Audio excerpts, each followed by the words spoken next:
Hello and welcome to this video on lifecycle management. This is the third video of the Quickstart, where first we installed a system with Kubernetes running based on the Hadron operating system.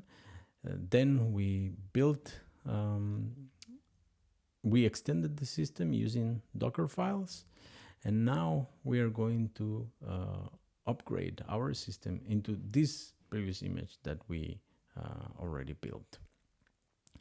So in order to do this, we are going to need to push this image that we generated into some repository. It can be Quay, it can be Docker Hub, or whatever you want. I personally am going to do it into ttl.sh because I don't require to set up anything, so it's easy for this quick start. But be careful of doing that because anyone can write images here.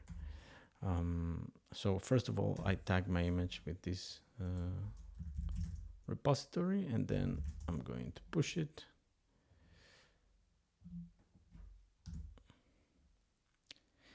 Obviously, this was already done for the video so that it is a little bit faster.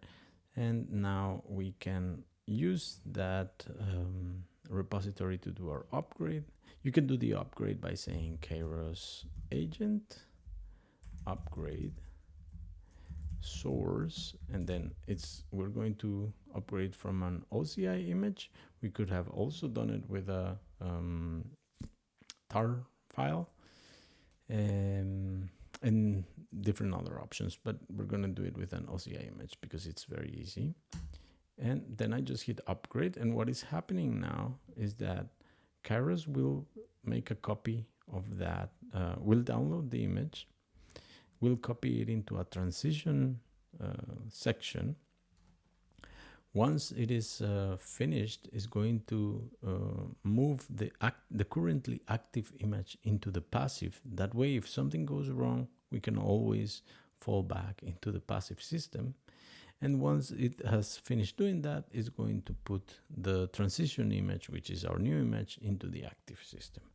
Now I can do a reboot. And once our system is up, it should be running in our 0.2 version that we can see Kairos is booting here.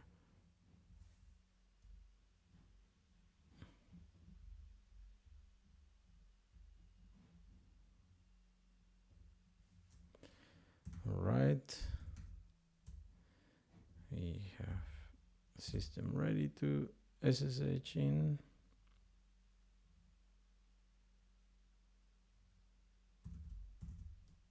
And now that is ready, I can access it, and I can say cat etc Kairos release, and you can see that the version that I set, this version 2.0, is exactly the one that we built here.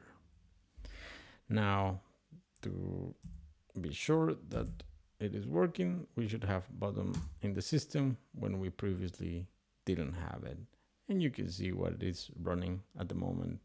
K3s server is initializing probably, so it's consuming quite some CPU and memory, and then eventually it will stabilize because I haven't installed anything into my Kubernetes cluster at the moment. On the last video of the Quick Start, I'm going to show you how to do a trusted boot installation. Thanks for watching.